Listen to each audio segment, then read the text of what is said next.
Good evening ma'am. Good evening बेटा। मुझे लगा था पता नहीं आप लोगों का क्लास स्कूल से आओगे लौटोगे आओगे नहीं क्लास में क्या।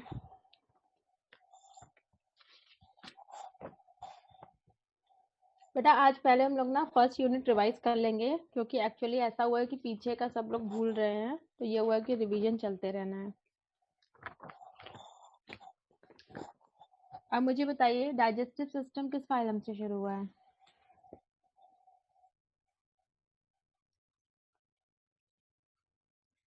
एस्केलमेंथी। और रेस्पिरेटरी सिस्टम की बात कहाँ पे आ जाती है? आर्थ्रोपोडा। आर्थ्रोपोडा में डाइसर। सर्कुलेटरी शुरू हुआ हमारे एनेलिडा। एनालिडा में। बिल्कुल सही बेटा। रेडुला किस में मिलेगा? मलस्क। मोलस्क। एक्सक्लूसिवली मराइन कौन कौन था? Ctenophora, echinodermata, Hemichordata. हाँ ये सब एक्सक्लूसिवली मराइन थे। टीनो, फोरा, काइनोडर्मेटा, हेमिकॉर्डेटा। ट्यूनिकेटा कौन होते हैं? यूरोकॉर्डेटा। यूरोकॉर्डेटा का एग्जांपल बेटा? Saika, very good. सल्फाडोलियोलम एसिडिया। एसिडिया। सिफेलोकॉर्डेटा का एग्जांपल क्या है? ब्रोंकियोस्टोमा, एम्फियोक्सस लेंसलेट। हम्म तो यहाँ पे पूरी लाइफ में पूरी बॉडी में नोटोकॉर्ड किस में मिलेगी? सेफेलोकॉर्डेटा। इसके अलावा किस कॉर्डेट में नोटोकॉर्ड मिलेगी? कॉन्ड्रिक्टिस। कॉन्ट्रिक्टिस में मिलती है। फर्टिलाइजेशन एक्सटर्नल किन दो कॉर्डेट्स में मिलेगा? Amphibia and fishes. फिशेज में, सारी फिशेज में? नहीं। कॉन्ड्री में कि ऑस्टी में? एम्फीबिया के पड़ोसी है वो, समझ के याद रखो। ऑस्ट्रिक्टिस। ऑस्टिक्टिस। बहुत बढ़िया, बहुत बढ़िया Aditi and Saika. Jaw less vertebrae का नाम बताओ। साइक्लोस्टोमेटा। साइक्लोस्टोमाटा जॉ लेस हो गया। जॉ जिसमें होगा और लिम्स नहीं फिन्स होंगे, वो कौन से दो क्लासेस होते हैं? पाइसेस, कॉन्ड्रिक्टिस एंड ऑस्ट्रिक। ऑस्टिक्टिस। बहुत बढ़िया। वीवी पैरी बेटा कहाँ कहाँ मिलती है? Mostly viviparous. Birds, reptile. Birds में वीवी और पैरी होता है सॉरी, बेटा। पीवी पैरी पूछ रही है आप। Mammals, mammals. मैमल्स में मिलती है और एक फिशेस में भी मिलती है, बताओ। कॉन्ड्रिक्टिस। कॉन्ट्रिक्टिस में। बिल्कुल सही साइका, अदिति, वेरी गुड। जो क्लोएका होता है उसमें कौन से दो या तीन सिस्टम खुलते हैं? Urogenital and alimentary canal. ये सब का एक ही रास्ता है किसमें? आपके एम्फीबियंस में। क्रॉप और गिजर्ड, ये दो वर्ड कहाँ कहाँ यूज होंगे? कॉकरोच में और एक बर्ड्स में। सिटैकुला किसका नाम है? सिटैकुला, पी सिटैकुला। पैरेट। पैरेट। पैरेट, बिल्कुल सही। वेलकम ममता। टेस्ट्यूडो कौन है? टॉर्टोइज। किलोन। टर्टल। कौन सा ओविपेरस मैमल है? प्लेटिपस। ऑरेन्थोरिंकस। हाँ बेटा, वो जो हम लोग उस दिन पिन वर्म कह रहे थे ना, एक क्वेश्चन याद है? हमने कहा था कौन वीवी पैरी शो करता है। उसमें एक ऑप्शन था एंट्रोबियोस वर्मिकुलरिस करके। एंट्रोबियोस करके भी एक ऑप्शन था, आप अपने 10 ईयर के क्वेश्चन देखेंगे तो वो जो एंट्रोबियोस करके है वो है आपका पिन होल। ये एसके वाले फैमिली का है। बेलेनोप्टेरा क्या है? Blue whale. Blue whale. और कैरकैराडॉन क्या होता है? Great white shark. Great wild shark. अब बताओ ओफाइरस क्या है? Very good Saika, Aditi. Ophiurus बेटा। Ophiura, sorry Ophiura. Brittle star. Brittle star किसको बिलोंग करेगा? एकाइनो, इकाइनोडर्मेटा को। इकाइनोडर्मेटा में माउथ वेंट्रल साइड होता है कि डॉर्सल साइड? वेंट्रल, वेंट्रल नीचे होता है कि ऊपर होता है? नीचे। Very good. अब बताओ सिल्वर फिश किस ग्रुप को बिलोंग करती है? आर्थ्रोपोडा, आर्थ्रोपोडा को। और devil fish? Octopus, mollusc, Mollusca को। Flying fish? Osteichthyes, scientific name क्या है फ्लाइंग फिश का बेटा? एक्सोसीटस, एक्सोसीटस, बिल्कुल सही बेटा, एक्सोसीटस। फ्रेश वाटर के कौन से हैं फिशेस ऑस्टिक्थिस में? Labeo, rohu, catla and Clarias magur. हाँ, लेबियो, रोहू, कटला, क्लेरियस, मगुर।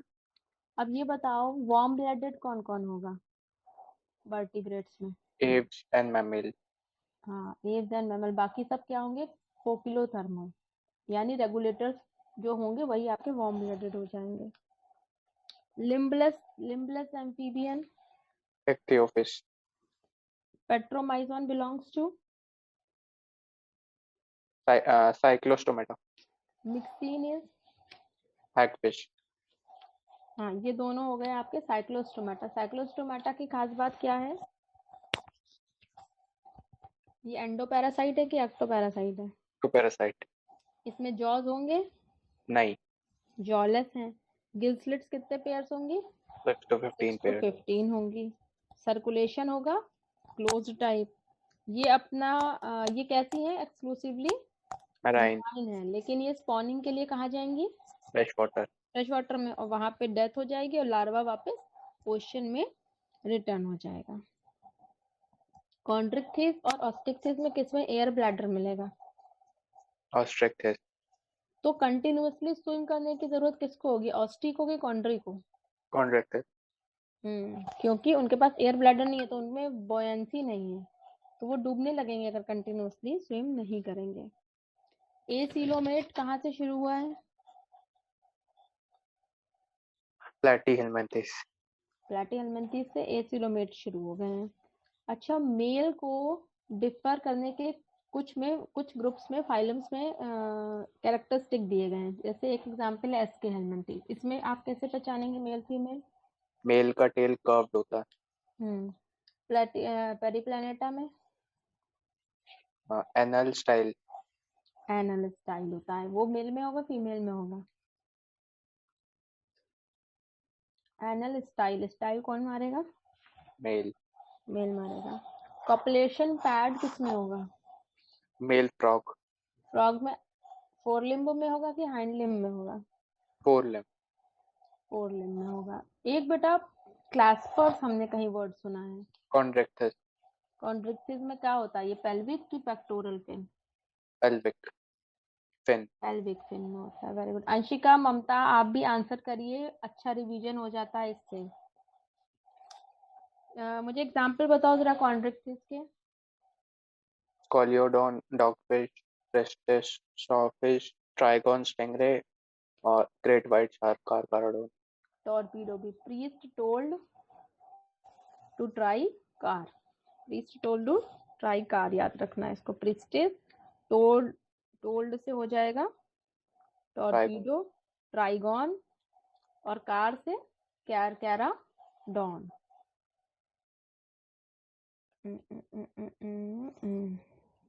ऑपरकुलम, ऑपरकुलम किस में होगा बेटा? ऑस्ट्रिक्टिस, प्लेक्वाइड स्केल्स किस में मिलेंगे? कॉन्ड्रिक्टिस, कॉन्ड्रिक्टिस में प्लेक्वाइड, और आपके ऑस्टिक्टिस में कौन से स्केल्स होंगे? Ctenoid and cycloid.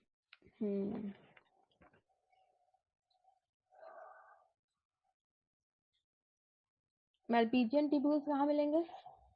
Arthropod, प्रोबॉसिस gland कहाँ मिलेगा? हेमिकॉर्डेट, हेमिकॉर्डेटा में मिलेगा।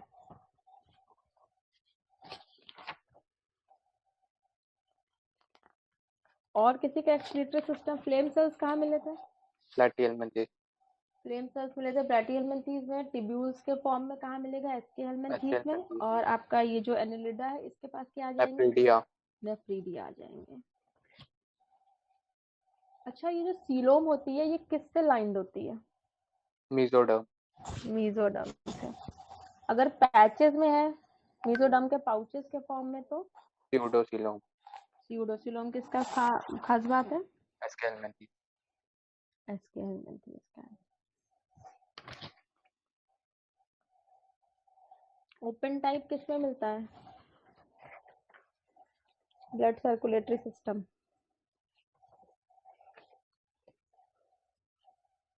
आर्थ्रोपोड। कॉकरोच में बेटा ओपन टाइप मिलता है, उसमें हीमोलिम्फ होता है। अभी कॉकरोच आपको पढ़ाया गया था, हमने उसको पूछा नहीं है, तो उसमें हीमोलिम्फ मिलता है। लिमुलस क्या है? King crab. लोकस्टा।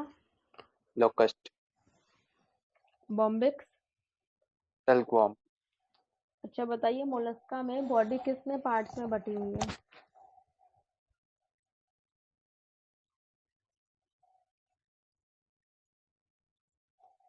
एक तो आगे हेड हो जाएगा बेटा। मोलस्क में क्या होता है? विसरल हम। हम। विसरल हम। उसके पीछे आएगा फुट। हम एंड फुट। हम के ऊपर जो लेयर आती है उसे हम कहते हैं मेंटल मेंटल। और मेंटल और विसरल हम के बीच की जगह को कहते हैं मेंटल कैविटी। कैविटी। हम्म अब ये बताओ, गिल्स कहाँ मिलते हैं? मेंटल कैविटी में। जो आपके कॉर्डेट्स का नर्वस सिस्टम होता है उसके क्या कैरेक्टरिस्टिक हैं? Dorsal, single and hollow. और नॉन कॉर्डेट्स में? Ventral, double and solid. Ventral, double and solid. Gill slits किस में मिलेंगे? कॉर्डेट। कॉर्डेट्स में मिलेंगे, नॉन कॉर्डेट्स में नहीं मिलेंगे। हार्ट कैसा होगा? वेंट्रल। वेंट्रल होगा, और अगर नॉन कॉर्डेट्स में हार्ट होगा तो वो डॉर्सल। डॉर्सल होगा। A post anal part is, मतलब टेल प्रेजेंट होगी और उसमें एब्सेंट होगी। Choanocytes are the characteristic cells of Porifera. Porifera. Porifera में बाथ स्पंज क्या है? यूस्पोंजिया। यूस्पोंजिया। स्पॉन्जिन और स्पिक्यूल्स का स्केलेटन कहाँ मिलेगा? पॉरीफेरा। काइटिन का एक्सोस्केलेटन कहाँ मिलेगा? आर्थ्रोपोडा। काइटिन क्या होता है? Homopolymer, heteropolymer? Heteropolymer. Homopolymer. N acetyl glucosamine का पॉलीमर है। N acetyl glucosamine. बायोमोलिक्यूल्स वाले चैप्टर का ये क्वेश्चन था। मतलब सिंपल ग्लूकोज नहीं है, उसमें एसिटाइलेटेड भी है और अमीन ग्रुप भी आ गया है। टीनोफोरा की खास बात क्या है? Main characteristic of Ctenophora?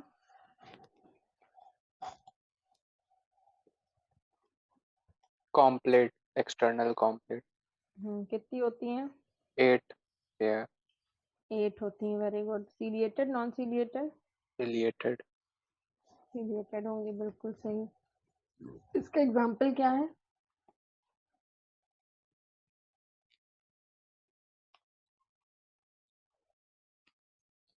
Ctenoplana and Pleurobrachia. हाँ देखो बेटा, टीनो प्लाना तो भूलना नहीं है, ठीक है? प्लाना बोलो, प्ला सही दूसरा शुरू हो जाएगा, प्लूरो ब्रेकिया। और ग्लॉसस किस में आते हैं? हेमिकॉर्डेट। हेमिकॉर्डेट में आते हैं। प्रोबॉसिस कौन सा पार्ट होता है हेमिकॉर्डेट्स में? Which part is known as proboscis? बीच वाला।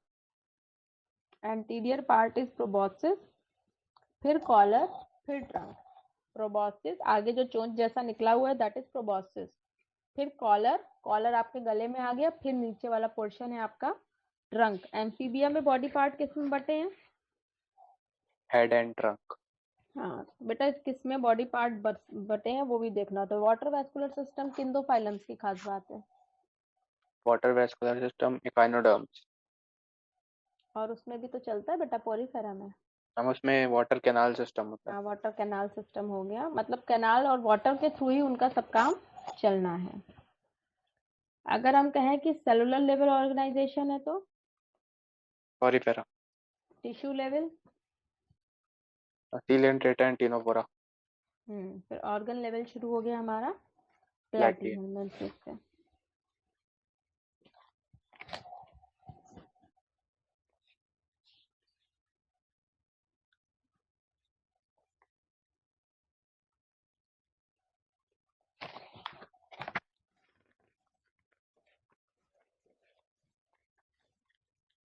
अब ये बताओ एम्ब्रियो कहाँ से शुरू हुआ है?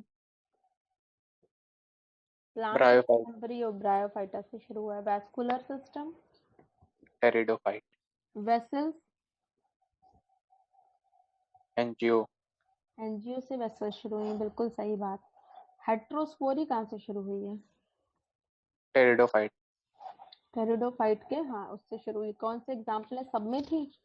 नहीं, फ्लेजनेला एंड सैल्विनिया। सिलाजिनेला किस ग्रुप को बिलोंग करता है? टेरोफाइट। डाइकॉप्सिडा। लाइकोप्सिडा में आपके हैं सिलाजिनेला एंड लाइकोपोडियम। हेट्रोस्पोरी भी हो गया, ये इंपॉर्टेंट पॉइंट था। अच्छा, साइकस कैसा होता है बेटा, ब्रांच्ड की अनब्रांच्ड? अनब्रांच्ड। कोरोलॉइड रूट कहाँ मिलेंगी? साइकस। साइकस में। कोरोलॉइड रूट में रहेगा कौन? Blue green algae. साइनोबैक्टीरिया। हाँ, साइनोबैक्टीरिया रहेंगे। तो बेटा कोरोलॉइड रूट जमीन के नीचे होती है, पॉजिटिवली जियोट्रॉपिक या निगेटिवली जियोट्रॉपिक? Negatively geotropic. क्योंकि इसे चाहिए सूर्य की रोशनी आपके साइनोबैक्टीरिया को। अब ये बताओ, जैसे जैसे as we move on in the plant kingdom, sporophyte advance होगा कि रिड्यूस होगा? स्पोरोफाइट एडवांस होगा। हाँ, क्योंकि अब जब देखेंगे आप एंजियोस्पर्म से सब 2n स्टेज के होते हैं प्लांट्स, जबकि हम शुरू में देखते हैं एल्गी एंड ब्रायो, ये सब कैसे होते हैं? n स्टेज में होते हैं। गेमेटोफाइट। राइजोइड की क्या खास बात है बेटा? Difference between root root and like rhizoid? Structure.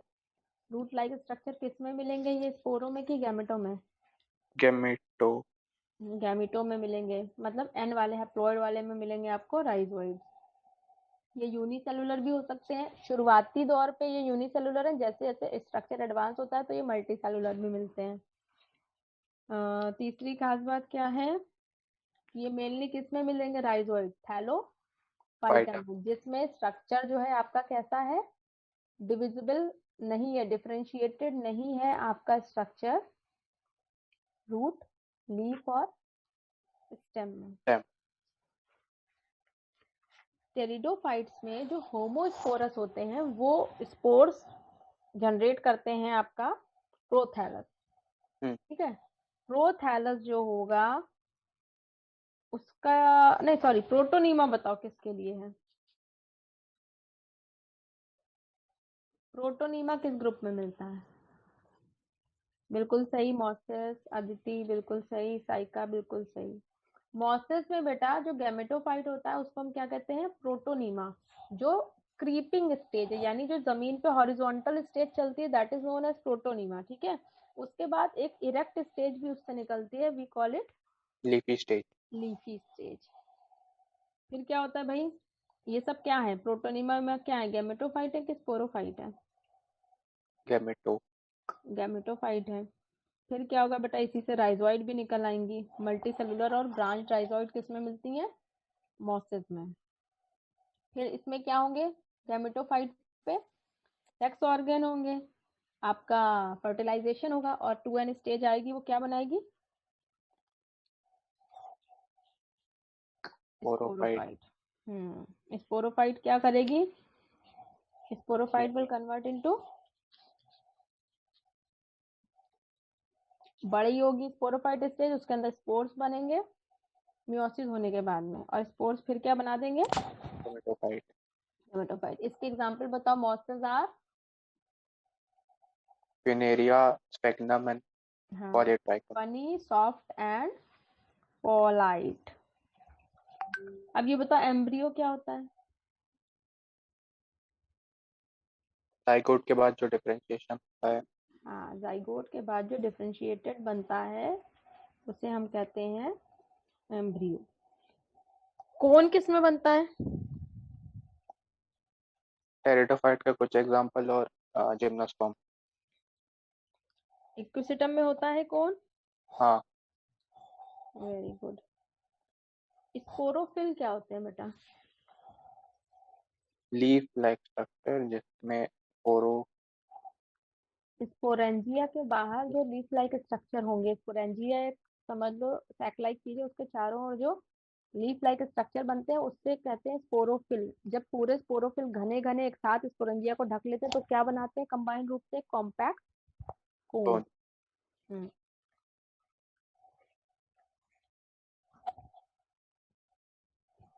जो आपके गैमेटोफाइट्स हैं, सॉरी जिम्नोस्पर्म्स, उसका गैमेटोफाइट फ्री लिविंग है कि डिपेंडेंट है? डिपेंडेंट। जैसे जैसे आगे बढ़ते हैं गैमेटोफाइट बिकम डिपेंडेंट।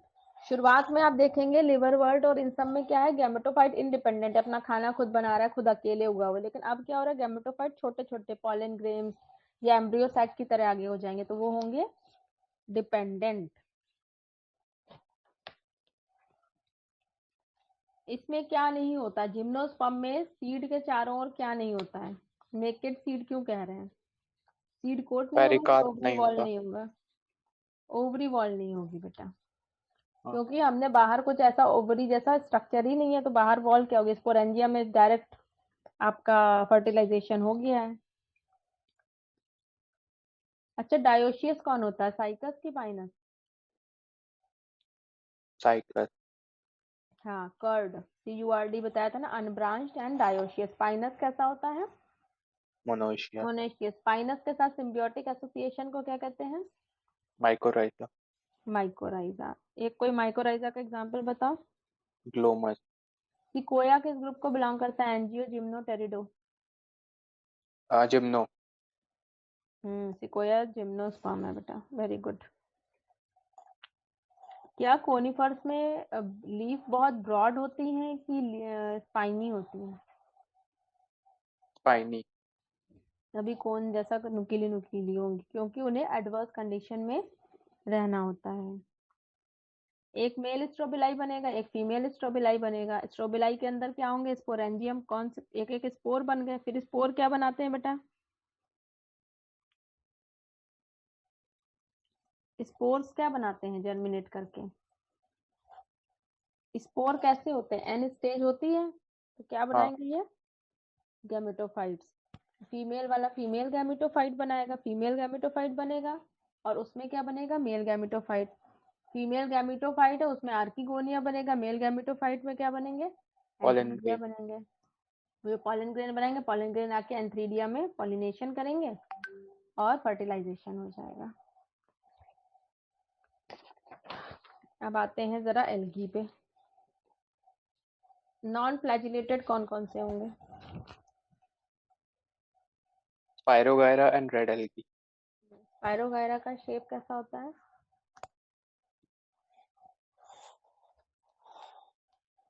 पायरोगायरा कैसा एल्गी है? फिलामेंटस। फिलामेंटस है, फिलामेंटस है। और इसका क्लोरोप्लास्ट कैसा होगा? Ribbon shaped. हम्म।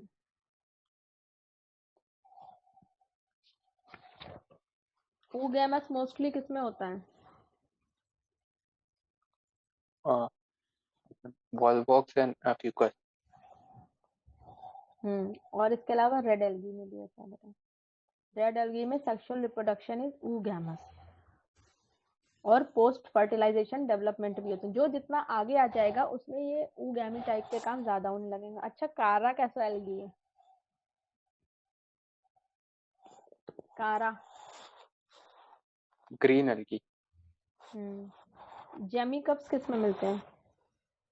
ब्रायोफाइट। ये क्या होते हैं, सेक्सुअल की एसेक्सुअल? एसेक्सुअल। साइफोनिया किस ग्रुप को बिलोंग करता है?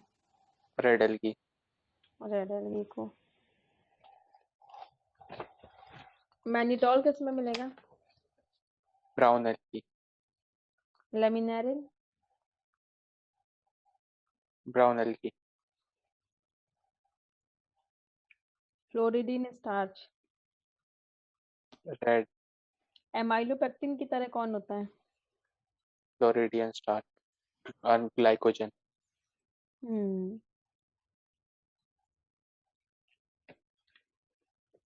एक्टोकार्पस किसका एग्जाम्पल है? Brown algae.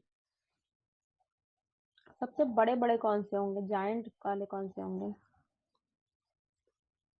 Red sea red kelps algae. और रेड एल्गी। हम्म। कैराजीन कहाँ से मिलेगा? ब्राउन, नहीं रेड। कैराजीन बेटा, red red. Algin. Algin brown algae है। ब्राउन एल्गी में सेलुलोज की लेयर होगी और उसके बाहर होगी एल्जिन की लेयर, इसलिए स्लाइमी स्लाइमी जिलेटिनस कोट रहेगा। और आपके क्लोरोफाइसी में बाहर की ओर कौन सी लेयर होती है? पेक्टिन। पेक्टिन की। पाइरिनोइड किसमें मिलते हैं?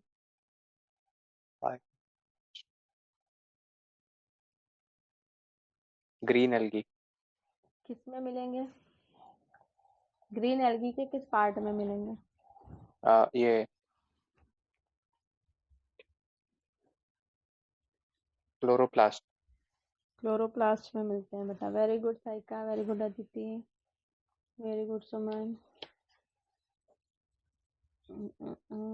तो पाइरिनोइड में क्या स्टोर हो रहा है? Starch, protein. हम्म। ये हम्म। अच्छा, बॉन्ड, होल्ड फास्ट और स्टाइप, ये किसकी खास बात होंगी? Brown algae. हम्म।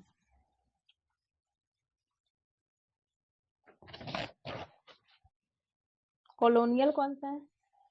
वॉलवॉक्स। और सिंपल एक सेलुलर की तरह कौन सा रहेगा? लेमाइट। क्रोमाइडोमोनास रहेगा। सीड हैबिट का प्रिकर्सर कौन है? टेरिडोफाइट। सारे टेरिडोफाइट?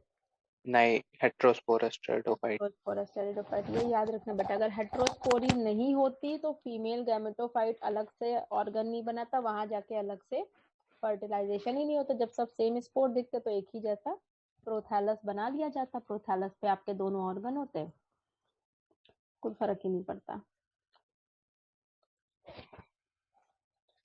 फाइलोजेनेटिक क्लासिफिकेशन सिस्टम में किस चीज पे ध्यान रखा जाता है?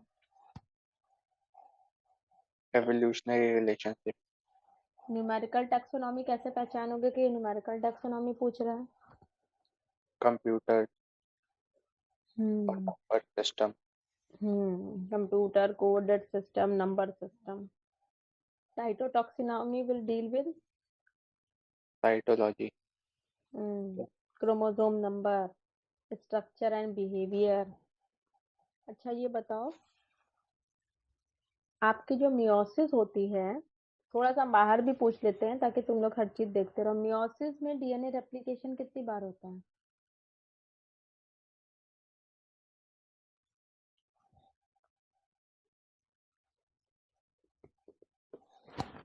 एक ही बार होता है। हाँ वेरी गुड बेटा अदिति, वेरी गुड। देखो बेटा, एस फेज तो एक ही बार आती है, एम फेज में दो फेजेस हो जाते हैं। तो nuclear division and cell division ये तो होता है दो बार, लेकिन आपका डीएनए रेप्लिकेशन एक बार होता है। सबसे लंबा फेज एम फेज का कौन सा होता है?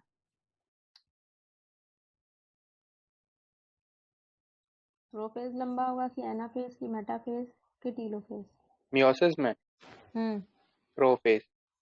हाँ बेटा, प्रोफेज में सब तैयारियां होती हैं, 5 5 फेजेस है मियोसिस बनने। तो कौन सा मियोसिस का phase is equivalent to mitosis? Meiosis two. वो उसमें बेटा क्रोमोसोम अलग अलग जाते हैं कि क्रोमैटिन अलग अलग जाते हैं? क्रोमैटिन। हाँ क्रोमैटिन जाते हैं। क्रोमैटिन में जिस जगह से स्पिंडल फाइबर जुड़े होते हैं उस जगह को क्या कहते हैं? काइनेटोकोर्स। काइनेटोकोर्स। जो रिकॉम्बिनेशन होता है वो सिस्टर क्रोमैटिड्स के बीच होता है कि नॉन सिस्टर क्रोमैटिड्स के बीच? Homologous non sister. Homologous non sister. जो 4 सेल्स बनती हैं मियोसिस के बाद, क्या वो आपस में सेम होती हैं? हाँ। बेटा रिकॉम्बिनेशन हो हाँ जाएगा हाँ, तो नहीं उसको नहीं होती, नहीं होती। चेंज हो जाएगा। क्या वो अपने पेरेंट्स से सिमिलर होती हैं? पेरेंट्स से भी सिमिलर एकदम नहीं हो सकती, क्योंकि थोड़ा बहुत तो किया, मेटावेस जब बना है, क्रॉसिंग ओवर हुआ है, तो थोड़ा मटेरियल तो चेंज हो गया है। अब मुझे ये बताओ, सबसे पहला फेज कौन सा है प्रोफेज 1 का?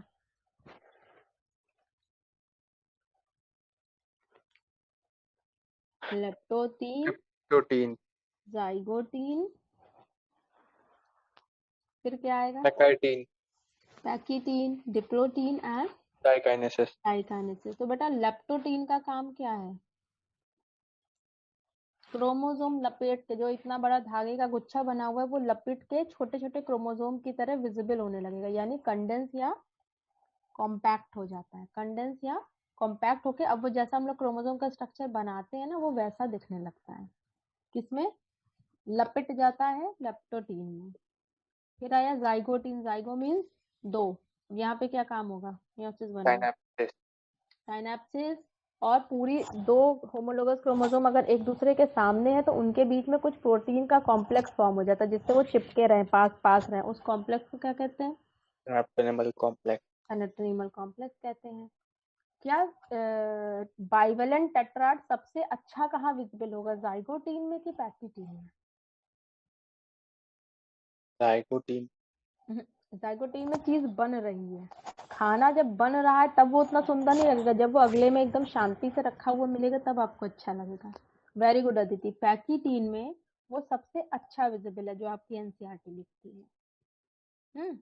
अब crossing over, recombination nodule, recombinase, ये सब शब्द कहाँ यूज होंगे? पैकाइटिन। पैकीटीन में यूज होंगे। फिर आपका डिप्लोटीन आता है, यहाँ पे क्या चीज होगी? कैज़मेटा फॉर्म होगा। कियास्मेटा फॉर्मेशन में क्या होता है बेटा? अब जो बीच में साइनेप्टोनीमल कॉम्प्लेक्स बना है, अब क्या हो गया? काम हो गया क्रॉसिंग ओवर, भाई अब पास रहने की जरूरत नहीं है, तो इनको अलग होना। तो सबसे पहले बीच का कॉम्प्लेक्स हटा और ये सिर्फ कॉर्नर कॉर्नर से ज्वाइंट रहेंगे। तो कॉर्नर से जब ज्वाइंट होते हैं ना तो ऐसे से क्रॉस बन जाते हैं साइड साइड पे। फिर क्या होता है अगले स्टेप पे? ये क्रॉस ना और छोटे होते जाएंगे और ये अलग हो जाएंगे। तो ये टर्मिनलाइजेशन ऑफ कियास्मेटा कहते हैं, यानी जो ऐसे था सिरा वो अब धीरे धीरे दूर होके अलग हो गया। अगर कहा जाए dissolution of synaptonymal complex takes place in diplotene. diplotin and the formation of synaptonymal complex takes place in zygotene. zygote, which phase is just reverse of prophase?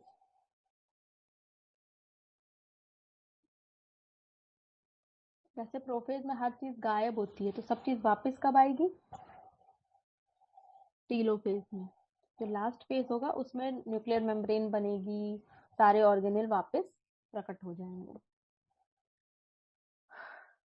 डायाकाइनेसिस। हाँ, अब डायाकाइनेसिस प्रोफेज का लास्ट फेज है, यानी जो चीजें प्रोफेज में हम mitosis में देखें वो सब यहाँ होंगी। न्यूक्लियर मेम्ब्रेन बचेगी नहीं। अब, न्यूक्लियर मेम्ब्रेन गायब हो जाएगी, ऑर्गेनेल्स भी आपके गायब हो जाएंगे। अच्छा बताओ, अगर हमारे पास 20 पिकोग्राम डीएनए था G1 फेज में, तो एस G2 और M के लास्ट में टीलोफेज के बाद कितना कितना रहेगा? एस में डबल हो जाएगा। 40 हो जाएगा। ठीक, आगे Q2 में भी वही रहेगा, कितना? 40 डबल। रहेगा। हाँ, और M के M एंड के में एंड में हाफ हो जाएगा, हाफ हो जाएगा, यानी वापस 20। 20 हो जाएगा। M के बिल्कुल एंड में जब साइटोकाइनेसिस हो जाएगी। Very good. अब ये बताओ, हम कहें how many mitotic divisions are required to make 8 sales?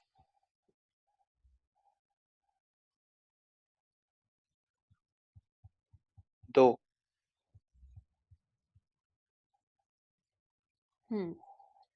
2। 2 to the power 4 हो जाएगा, सॉरी 2 टू द पावर 2। नहीं, तब 3 3 होगा। होता है ना, हाँ। And how many times mitosis will takes place? Time पूछेंगे तो क्या होगा फॉर्मूला?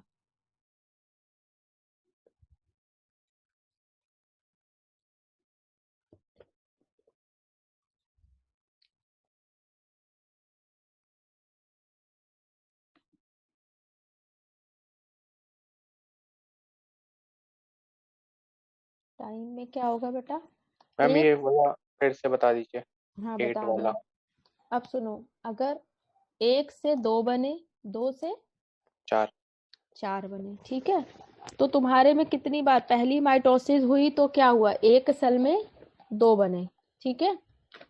फिर क्या होगा, ये जो 2 सेल है इन दोनों में भी अलग अलग होगी माइटोसिस। हाँ, तो कितने माइटोसिस डिवीजन हो गए? 3। 3 हो गए। दूसरी चीज है, अगर हम पूछे कितने स्टेप्स की हुई माइटोसिस, तो तुम क्या कहोगे इसके लिए? 2।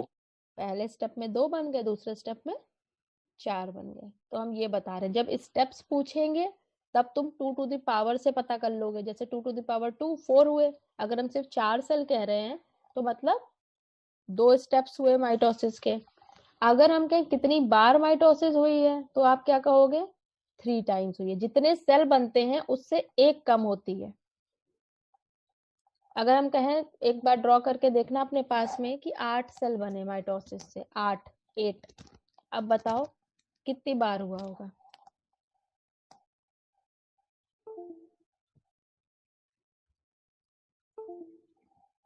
1 से 2 बने।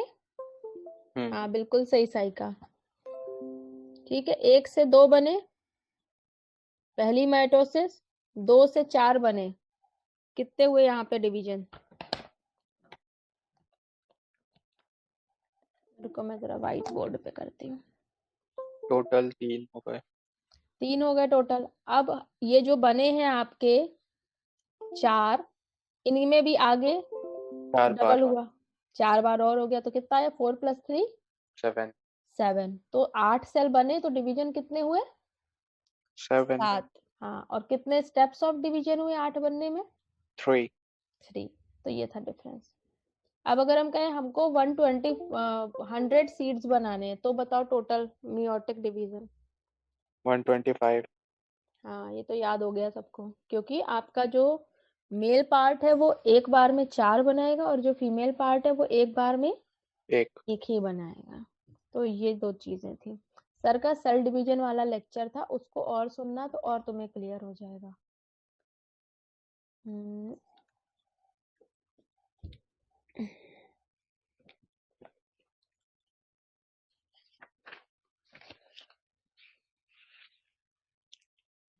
डीकंडेंसेशन ऑफ क्रोमोसोम कब होगा बेटा?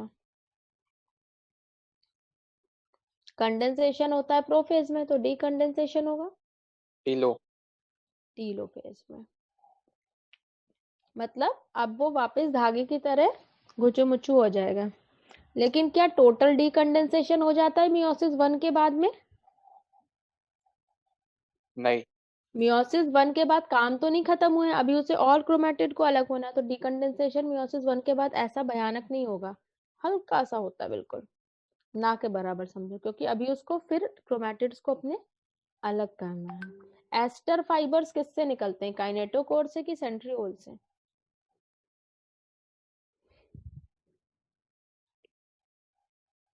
सेंट्रियोल से। हाँ, सेंट्रियोल से जो निकलते हैं उन्हें एस्टर फाइबर्स कहेंगे, और स्पिंडल फाइबर्स यहाँ से मिलेंगे। ये जो ट्यूबुलिन प्रोटीन सिंथेसिस होती है, ये किस फेज में होती है? G2। आरएनए सिंथेसिस दिया है तुम्हारी बुक में ये? G2 में ही हो जाता है ऐसा। अच्छा, G0 में मेटाबॉलिकली एक्टिव होगा सेल कि इनएक्टिव होगा? एक्टिव रहेगा, लेकिन क्या करेगा ये? डिवाइड नहीं करेगा। नहीं करेगा। आज सिंह सर की 6:30 बजे बेटा माइक्रोब्स इन ह्यूमन वेलफेयर पे है class, specially for class 12th।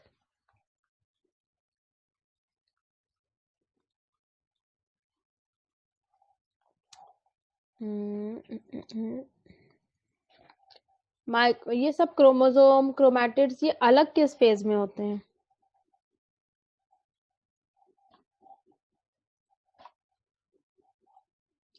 Telophase, prophase, anaphase, किस में अलग होंगे?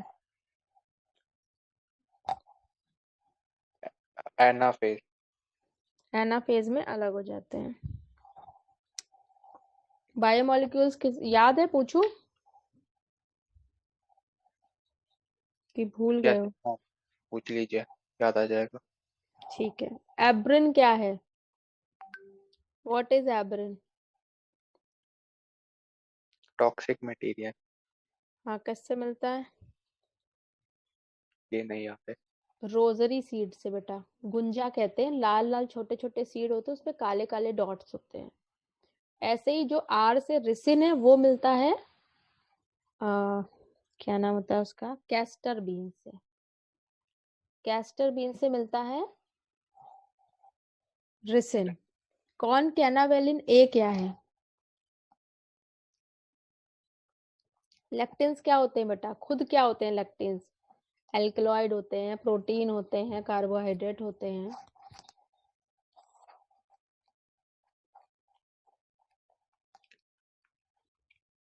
lectins are protein that bind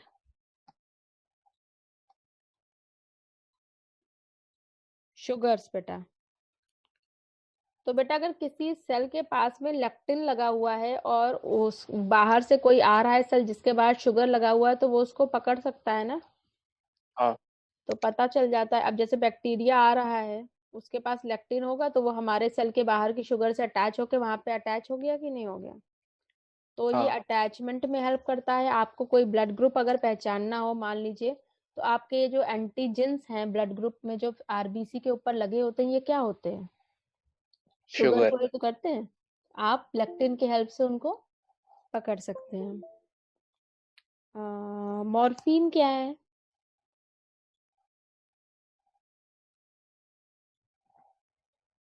alkaloid.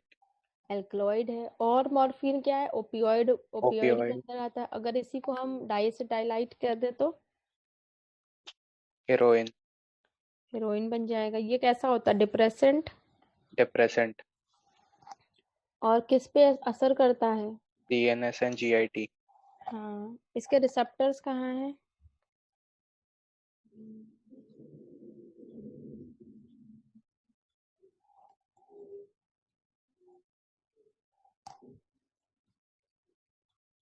अच्छा, कार्डियोवैस्कुलर पे कौन इफेक्ट करता है? वो दूसरा वाला। Cannabinoids will effect cannabinoid. On. C से कार्डियोवैस्कुलर। कैनाबिनॉइड, सी से कार्डियोवैस्कुलर। कैनाबिनॉइड्स के और क्या है आंसर? कैनाबिनॉइड्स के सॉरी एग्जांपल्स क्या हैं? और चरस, गांजा, हम्म marijuana। marijuana, हशिश। अब आओ,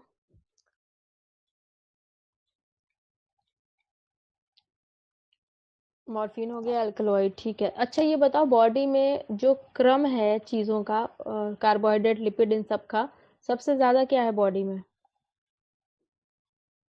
प्रोटीन। वाटर। सबसे ज्यादा वाटर है के बाद वाटर बेटा, प्रोटीन। हाँ। प्रोटीन, फिर है आपका कार्बोहाइड्रेट। कार्बोहाइड्रेट, फिर क्या है? नहीं बेटा, पेंसिल है इसका याद करने का तरीका। PNCL। Protein, nitrogenous base, nucleic acid 5 to 7% है। फिर क्या है? कार्बोहाइड्रेट। हाँ, फिर है एल से लिपिड्स, आखिरी में है आयंस। तो कार्बोहाइड्रेट 3% है और लिपिड्स आपके 2% है। PNCL याद रखो, पेंसिल। अच्छा, लिपिड क्या सच में बायो मैक्रोमोलिक्यूल है? नहीं। इसका वेट कितना होता है अंदाजन? लेस देन अराउंड 800 डाल्टन्स होता है। सेंटेंस। और 800 डाल्टन्स तक को हमने किस में रखा है? Bio macro micro. माइक्रोमोलिक्यूल। तो ये बेटा किस पूल में मिलता है? एसिड सॉल्युबल पूल में कि एसिड इनसॉल्युबल पूल में? इनसॉल्युबल। इनसॉल्युबल पूल में मिलता है। क्यों मिलता है इनसॉल्युबल पूल में भाई? क्योंकि वाटर इनसॉल्युबल होता है। हाँ, तो क्या होता है अगर कोई मेम्ब्रेन है बेटा सीधी सीधी, वो किससे बनी हुई है? वाटर की, लिपिड लिपिड। की बाइलेयर। बाइलेयर से, ठीक है। अगर मेम्ब्रेन टूट गई बेटा, तो अब क्या होगा? साइड से उसके हाइड्रोफोबिक एंड्स वाटर को एक्सपोज हो जाएंगे। हाँ। जैसे अगर मेरी उंगलियां दो, उसकी दो टांगे हैं, तो अब इधर से आ जाएगा पानी, इधर से भी पानी आएगा। तो ये लोग क्या करते हैं? आपस में जुड़ जाते हैं। दो दो सिरे हैं ना, वो आपस में जुड़ के क्या बना लेते हैं? वेसिकल। वेसिकल। एक सीधी मेम्ब्रेन का टुकड़ा जुड़ जाएगा, तो उसका हाइड्रोफोबिक एंड सारा मेम्ब्रेन का छुप जाएगा। तो वेसिकल्स जो होती है वो छन्नी से नीचे नहीं नहीं आ आ। पाती हैं। तो ये गड़बड़ होती है लिपिड्स के साथ में। इनुलिन किसका पॉलीमर है? फ्रक्टोज। इनुलिन फ्रक्टोज का, वेरी गुड। और सेलुलोज?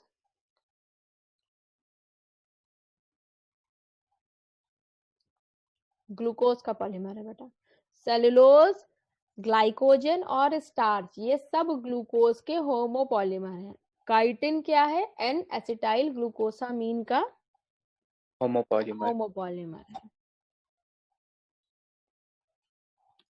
रिड्यूसिंग शुगर का रिड्यूसिंग एंड किधर होता है? And terminal, right side. Right side होता है रिड्यूसिंग शुगर। और प्रोटीन में आपका अमीनो एंड किस ओर होता है? Right side. Left left left side. Left left. कभी भी हम अमीनो एसिड लिखते हैं तो सबसे पहले कौन सा टर्मिनल निकल के बाहर आता है? जब ट्रांसलेशन एन। होता है एन टर्मिनल ही बाहर आता है, तो जो बाहर आ रहा है वो लेफ्ट साइड जाता जा रहा है।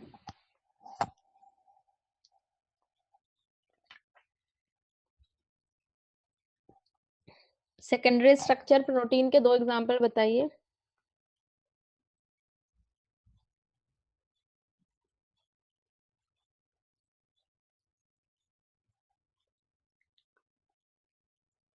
जो प्रोटीन सेकेंडरी स्ट्रक्चर्स बनाती है उनके 2 एग्जांपल बताइए। हीमोग्लोबिन।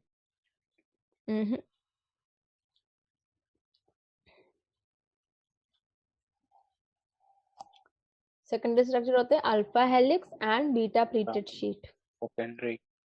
हाँ। और जो हीमोग्लोबिन है बेटा वो 4 टाइप की पॉलीपेप्टाइड से बनता है, याद है? Alpha 2 quaternary. And beta 2। वो बनाता है जब कई टाइप की पॉलीपेप्टाइड या एक से ज्यादा पॉलीपेप्टाइड फाइनली स्ट्रक्चर बनाती है, that is known as quaternary structure. अब ये बताओ, अगर बीटा थैलेसीमिया है तो क्वाटरनरी स्ट्रक्चर पे इफेक्ट पड़ेगा? बीटा थैलेसीमिया है तो कौन सी वाली कम बनेंगी? Beta chain. और अगर क्वालिटेटिव इफेक्ट किस डिजीज में पड़ता है?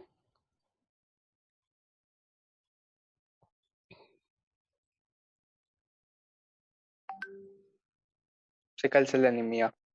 हाँ, सिकल सेल एनीमिया में क्या हो जाता है? आपका जो 6th होता है वो वैलीन फिर हो वैलीन जाता है। में बदल जाता है। तो बेटा अगर पूछा जाए हाउ मेनी डिविजन्स, तब क्या होगा? जितने सेल पूछे जा रहे हैं उतना -1 लिख लो कहीं पे, हम चैट बॉक्स में टाइप कर रहे हैं।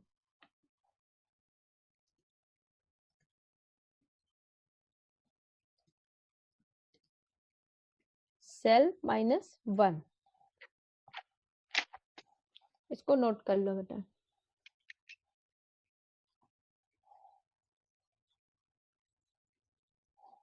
और जब हम टाइम्स लगा देंगे तो या स्टेप्स कर देंगे तो वो हो जाएगा 2 की 2 power N. To the power n में जो n है।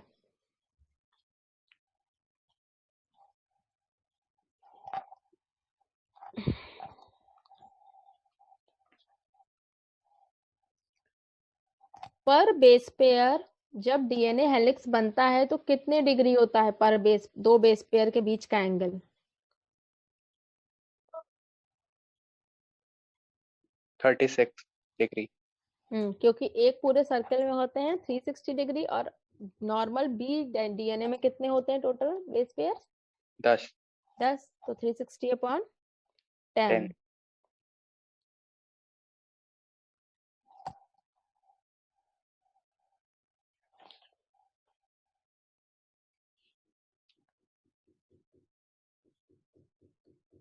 जो एंजाइम आपके डाइजेस्टिव सिस्टम में होते हैं वो किस टाइप के होते हैं? ट्रांसफरेजेस, हाइड्रोलेजेस, ऑक्सीडोरिडक्टेजेस या हाइड्रोलाइज। लाइएजेस?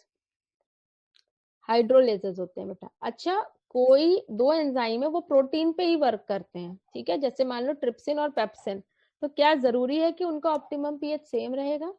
नहीं। नहीं। आपका ट्रिप्सिन कितने पीएच पे काम करेगा? बेसिक। हाँ, और आपका पेप्सिन एसिडिक। एसिडिक पे काम करेगा। आपके ऑप्टिमम टेम्परेचर एक मैक्सिमम टेम्परेचर पे कैसे बढ़ जाती है रिएक्शन रेट? जैसे जैसे टेम्परेचर बढ़ाते हैं क्या होगा, एंजाइम की काइनेटिक, एंजाइम और सबस्ट्रेट की कौन सी एनर्जी बढ़ेगी, पोटेंशियल की काइनेटिक, घूमने फिरने की बढ़ जाएगी कि स्थिर रहने की बढ़ेगी। जब हम टेम्परेचर बढ़ाते हैं तो क्या होता है, अंदर पानी की मूवमेंट बढ़ती है, चाय भी उबालते हैं तो वो उछलने लगता है ना, काइनेटिक। काइनेटिक एनर्जी बढ़ती है बेटा। काइनेटिक एनर्जी बढ़ती है तो एंजाइम और सबस्ट्रेट के एनकाउंटर की संभावना ज्यादा बढ़ती है। अब वो पास पास आने की, जब हिलेंगे सब लोग तब तो मिलेंगे ना। अगर 10 लोग आके एक उसमें बैठ गए हॉल में अपनी सीट पकड़ के, तो क्या कोई इनमें इंटरेक्शन होगा, नहीं। नहीं होगा। और अगर वो फ्रीली मूव करेंगे, एक दूसरे से मिलेंगे, तो आगे की रिएक्शन होगी। तो एक पर्टिकुलर टेम्परेचर तक तो रिएक्शन काइनेटिक एनर्जी के वजह से बढ़ जाती है, लेकिन उसके बाद क्या होता है, कम होने लगती है। क्यों, क्योंकि एंजाइम का क्वाटरनरी स्ट्रक्चर, जो बॉन्ड्स होते हैं ना क्वाटरनरी स्ट्रक्चर और टर्शरी स्ट्रक्चर में, टर्शरी स्ट्रक्चर में आपके हाइड्रोफोबिक बॉन्ड आपस में जोड़े हुए हैं, आपके डाइसल्फाइड बॉन्ड्स हैं, आपके इलेक्ट्रोस्टैटिक बॉन्ड्स हैं, ये सब टेम्परेचर बढ़ने पे टूट जाते हैं, और वो जो गुड़मुड़ गुड़मुड़ स्ट्रक्चर है वो कैसा हो जाता है, स्ट्रेट प्राइमरी स्ट्रक्चर बन जाता है। तो टर्शरी से प्राइमरी बनने की स्टेज को हम कहते हैं डीनेचुरेशन। डीनेचुरेशन के बाद जब एक्टिव साइट बची ही नहीं, एक्टिव साइट प्राइमरी में मिलेगी कि टर्शरी में, टर्शरी। हाँ, तो जब एक्टिव साइट नहीं बची तो वो एग्जाम आपका रिएक्शन तो वो देगा ही नहीं। अब हो गया ये डीनेचुरेशन। ऐसे ही बेटा पीएच भी ऑप्टिमम है। इसका राज क्या होता है, इसमें कितने ग्रुप्स होते हैं आपके अमीनो एसिड में,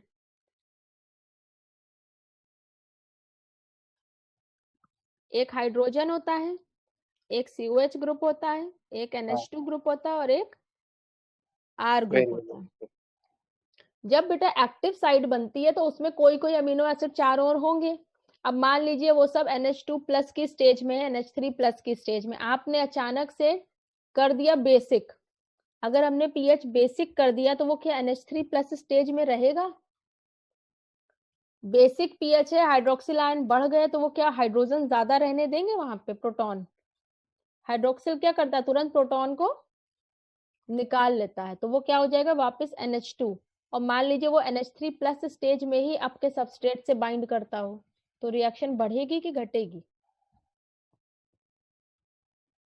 घटेगी। घट जाएगी, क्योंकि अब जो मेन ग्रुप था जिससे बाइंडिंग हो रही थी पीएच की वजह से, उसका इलेक्ट्रिक चार्ज का स्टेटस ही चेंज हो गया। तो ये होता है पीएच का फंडा, कि पीएच एक ऑप्टिमम होता है, उसी पे सबसे अच्छा दिखाते हैं। इसके बाद एक दो पॉइंट और अच्छे थे। अगर सबस्ट्रेट की पोटेंशियल एनर्जी ज्यादा है प्रोडक्ट से, then the reaction is which type of reaction. तुम्हारे सबस्ट्रेट में। पास पैसे ज्यादा हैं, ठीक है, तुम 1 घंटे बाद आए, प्रोडक्ट बन के तुम्हारे पास पैसे कम हो गए, तो ये कैसी है, एक्सोथर्मिक है कि एंडोथर्मिक है, एंडो। सबस्ट्रेट के पास ज्यादा था, प्रोडक्ट के पास कम है, तो एक्सो होगा। उसने अपने पैसे उड़ा दिए, हमने तुमको 10 रुपए दिए, जब तुम वापस आए तुम्हारे पास 2 ही रुपए थे, मतलब 8 रुपए तुमने उड़ा दिए, तुमने अपनी एनर्जी बाहर फेंक दी, then it is a exothermic reaction. अगर हमने तुमको 10 रुपए दिए, तुम आए, तुम 16 रुपए लेके आए, मतलब तुमने एनर्जी ले ली है। एंजाइम की प्रेजेंस की वजह से जो एक एक्टिवेशन एनर्जी टर्म हम लोग करते हैं, किसी भी चीज को स्टार्ट करने के लिए एक एनर्जी हमें चाहिए होती है, तब वो इंटरेक्शंस होंगे, एंजाइम सबस्ट्रेट पास आएंगे, बॉन्ड फॉर्मेशन होगा, लेकिन उसके लिए एक पर्टिकुलर अमाउंट ऑफ एनर्जी चाहिए। मान लो 10 किलो जूल चाहिए था, वो एनर्जी 10 किलो जूल से 2 किलो जूल कौन कर सकता है, एंजाइम। एंजाइम। अब ये जो रेट ऑफ रिएक्शन बढ़ता है उसके पीछे यही फंडा है, क्योंकि वो एक्टिवेशन एनर्जी को कम करता है।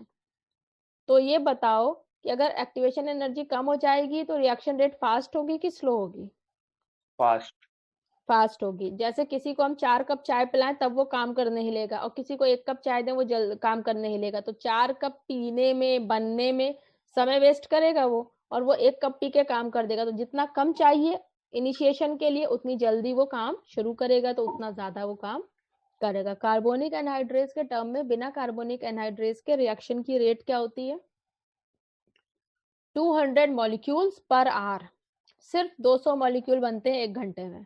लेकिन जब कार्बोनिक एनहाइड्रेस आ जाता है तब कितनी रिएक्शन रेट हो जाती है? 6 लाख मॉलिक्यूल्स पर second. 10 million time reaction rate आपकी बढ़ जाती है। तो इसलिए एंजाइम ने क्या किया, एक्टिवेशन एनर्जी कम कर दी। तो जितना टाइम उस एक्टिवेशन एनर्जी को रिसीव करने में लगता था वो टाइम ही कम हो गया, तो हर चीज की रेट बढ़ जाती है। कौन से टाइप के एंजाइम एटीपी की एनर्जी यूज करके रिएक्शन करते हैं?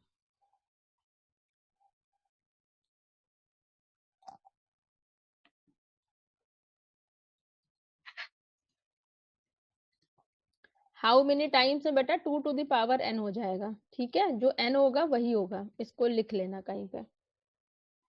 हाउ मेनी मतलब टोटल जितने, हाउ मेनी टाइम्स मतलब स्टेप्स।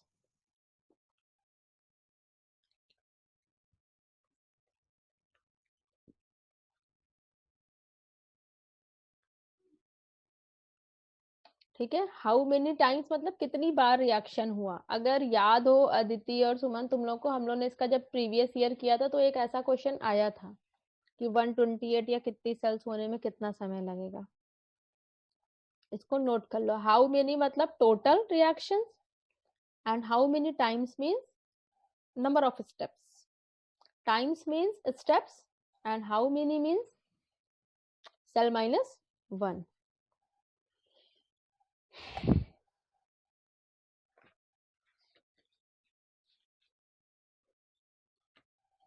अच्छा, इंटरकाइनेसिस कहाँ आती है बेटा?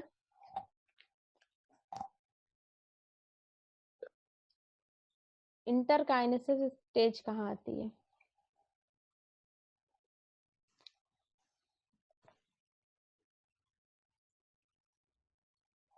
दो मियोसिस 1 और मियोसिस 2 के बीच की जो स्टेज है बेटा, that is known as inter. हाँ, अब ये बताओ इंटरकाइनेसिस में डीएनए रेप्लिकेशन होगा? नहीं होगा। डीएनए रेप्लिकेशन सिर्फ इंटरफेज में। अच्छा, अगर हम कहें सेल साइकिल का लॉन्गेस्ट फेज, तब क्या बताओगे? बिल्कुल सही अदिति साइका। सेल साइकिल मैंने बोला तो कौन सा डायग्राम दिमाग में है? वो घड़ी वाला आया गोल गोल। तो सेल साइकिल में सबसे बड़ा फेज कौन सा था? इंटरफेज। और अगर हम सेल डिवीजन में बोलेंगे तो कौन सा होता है? प्रोफेज। हर चीज में जो तैयारी या प्रिपरेशन टाइम है that is longer than the actual work time. Interphase is around 95% of the cell cycle.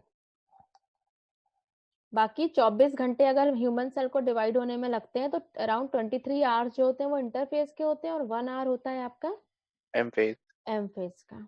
ठीक है, अब ये बता दो बस जल्दी से कि प्रोस्थेटिक ग्रुप पक्की बाइंडिंग वाले हैं कि कच्ची बाइंडिंग वाले हैं?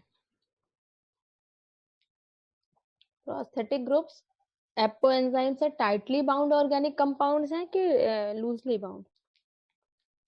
याद रखना, प्रोस्थेटिक ग्रुप पक्की बाइंडिंग करते हैं ना बेटा। आदित्य गलत। प्रोस्थेटिक प से पक्का, ऐसे याद रखो इसको। प्रोस्थेटिक पक्की बाइंडिंग के ग्रुप है। को एंजाइम्स क्या होंगे बेटा? जो ऑर्गेनिक कंपाउंड है लेकिन वो कैसे बाउंड है? Loosely bound. ठीक है, तो दोनों में गड़बड़ नहीं करनी बेटा। ये स्टेटमेंट में भी आता है और ऐसे भी पूछा जाता है। बायोमोलिक्यूल्स में एंजाइम वाले पार्ट से एक क्वेश्चन तो पक्का होता है, बाकी उधर स्ट्रक्चर से आएगा। लिसाइथिन बेटा क्या है? लिसाइथिन is a type of phospholipid. उसका स्ट्रक्चर तुम्हारे में दिया हुआ है, उसको एक बार देख लेना। फॉस्फोलिपिड है, यानी तीसरे में जो आर ग्रुप लगा होना चाहिए ग्लिसरॉल में, वहां आर ग्रुप नहीं लगता, वहां फॉस्फेट लगेगा, उसके बाद कुछ चेन लगेगी, दैट इज लिसाइथिन। लिसाइथिन फैट का ट्रांसपोर्ट करते हैं। तो अगर फैट का सही से ट्रांसपोर्ट नहीं होगा और वो कहीं पे इकट्ठा हो जाएगा, जैसे लिवर में इकट्ठा हो गया, तो क्या डिजीज हो जाएगी? Fatty liver. तो ट्रांसपोर्टेशन भी जरूरी है। तो GLUT4 इंसुलिन डिपेंडेंट है कि इंडिपेंडेंट है? GLUT4 जब इंसुलिन देखता है कि ब्लड में ग्लूकोज ज्यादा हो गया है, तो GLUT4 फिर एक्टिवेट होता है इंसुलिन की प्रेजेंस में। ठीक है, तो इंसुलिन डिपेंडेंट है GLUT4, ये बात याद रखना, प्रीवियस ईयर का पॉइंट है। GLUT4 is insulin dependent. और अगर GLUT4 की प्रेजेंस में ग्लूकोज ट्रांसपोर्ट हो रहा है, तो वो किस टाइप का ट्रांसपोर्ट है? एक्टिव, पैसिव की फैसिलिटेटेड? फैसिलिटेटेड। फैसिलिटेटेड, किसी की हेल्प से काम हो रहा है, then it is facilitated transport. और बेटा प्रोस्थेटिक ग्रुप का एग्जाम्पल होता है आपका कैटालेज और पेरोक्सीडेज में, जैसे कि हीम ग्रुप। कोएंजाइम का एग्जाम्पल है NAD, FAD। NAD होता है आपका नियासिन में, देखो N से क्या होता है NAD में? निकोटिनामाइड, है ना? हाँ, एडेनाइड। एडेनाइलेट डाइन्यूक्लियोटाइड ऐसे करके। तो निकोटिनामाइड और नियासिन किस विटामिन में बनाएगा? ये निकोटिनामाइड नियासिन B3। को बनाता है। तो NN नियासिन B3, और FAD जो होता है वो B2 राइबोफ्लेविन को बनाता है। को मेटल आयंस का एग्जांपल क्या है? जिंक जो होता है उसी के प्रेजेंस में कार्बोक्सी पेप्टाइडेज वर्क करता है। करता है। तो कौन से बॉन्ड से चिपका होगा ये? Coordinate bond. कोऑर्डिनेट बॉन्ड से आपका तीसरा वाला चिपकता है। तो holoenzyme is equal to apoenzyme plus cofactor. Cofactor आपके तीन टाइप के हैं, prosthetic group, coenzyme and metal ions. ठीक बेटा? हाँ। तो ये रिवीजन ठीक था। अच्छा ये बताओ, जुटर आयन में है कोई और हमने पीएच कम कर दिया, तो चार्ज क्या हो जाएगा, पॉजिटिव की नेगेटिव? जुटर आयन है CO माइनस स्टेज में और उसका NH2 group NH3 plus stage में, हमने पीएच कम कर दिया, तो प्रोटॉन बढ़ेंगे कि घटेंगे, पहले ये बताओ। बढ़ेंगे। प्रोटॉन बढ़ेंगे तो NH3 प्लस, तो NH3 प्लस है वो तो किसी को नहीं ले सकता है, कौन ले सकता है? CO minus. हाँ, CO माइनस COH बन जाएगा। तो अब कौन सा चार्ज बचा? पॉजिटिव। तो जब हम आइसोइलेक्ट्रिक पीएच जिस पे जुटर आयन बनता है, आइसोइलेक्ट्रिक पीएच कहते हैं उस पर्टिकुलर पीएच को, उससे नीचे जाते हैं तो पॉजिटिव चार्ज आ जाता है उस अमीनो एसिड पर। उससे ऊपर अगर बेसिक हो जाएगा, OH माइनस हो जाएंगे ज्यादा, तो वो क्या करेंगे बेटा? OH माइनस हो जाए या प्रोटॉन कम हो जाए, तो प्रोटॉन कौन दे सकता है? CO माइनस देगा कि NH3 प्लस देगा? NH3 plus. NH3 प्लस ने जैसे ही प्रोटॉन दिया, उस पर कौन सा चार्ज आ गया अमीनो एसिड पे? नेगेटिव। नेगेटिव। तो ऊपर जाने पे नेगेटिव होता है और नीचे जाने पे पॉजिटिव होता है। अगर हम हाउ मेनी टाइम्स डिवीजन पूछेंगे, then it will be 2 to the power n। और हाउ मेनी पूछेंगे तो सब कुछ खोल के बताओ, एक से दो बने हैं तो फिर ये दो फिर से करेंगे तो आपका क्या होगा? Cell minus 1। 1। बहुत अच्छा लगा मुझे आज की क्लास में कि तुम लोग चीजों को रिटेन कर रहे हो, बस ऐसे ही रिटेन करना है हमको, हम कभी भी कहीं से भी कुछ भी कर सकेंगे। आज रेस्पिरेशन इसलिए नहीं किया था, थोड़ा पीछे का मुझे देखना था कितना याद है तुम लोगों को। ठीक बेटा? अभी कोई टेस्ट है आगे? 28 को है। 28 को है, ठीक है, तो उससे पहले हम लोग उसका टाइट रिवीजन कर लेंगे। चलो मैं ग्रुप पे डालती रहूंगी कैसे क्या होगा। सर ने कहा था आएंगे तुम लोगों से, तुम लोगों ने डाला था, मैं अंकिता मैम ने डाला था कि तुम लोग से बात करना चाहते हैं, और बात हुई थी तुम लोग की? नहीं। नहीं हुई थी? चलो फिर हो सकता है वो आज उनकी क्लास थी 6:30 बजे, तो मे भी इसलिए ना आए। ठीक बेटा, चलो ऐसे ही पढ़ते रहो, स्टेथोस्कोप तुम्हारा दूर नहीं है अगर ऐसे ही सब याद रखा तो। बेटा सेकंड बुक भी रिवाइज करते रहना, हम बीच बीच में ऐसे ही क्वेश्चंस पूछते रहेंगे। आज कितने क्वेश्चन हुए होंगे अराउंड, किसी को कोई अंदाजा? नहीं। 80 प्लस तो हो गए होंगे आई थिंक इतनी देर में। 100 प्लस तो थे। 100 प्लस तो होंगे, हम बोल रहे थे इतनी देर से। ठीक बेटा, चलिए अगले बार का हम फिर शेड्यूल बताएंगे, सब कुछ ऐसे ही रिवाइज करते रहेंगे ताकि आप कुछ भूलने ना पाए। ओके बेटा, bye bye, happy learning. Thank you ma'am. बेटा वेलकम। सेकंड बुक भी देखते रहना, हम कभी भी कुछ भी पूछेंगे।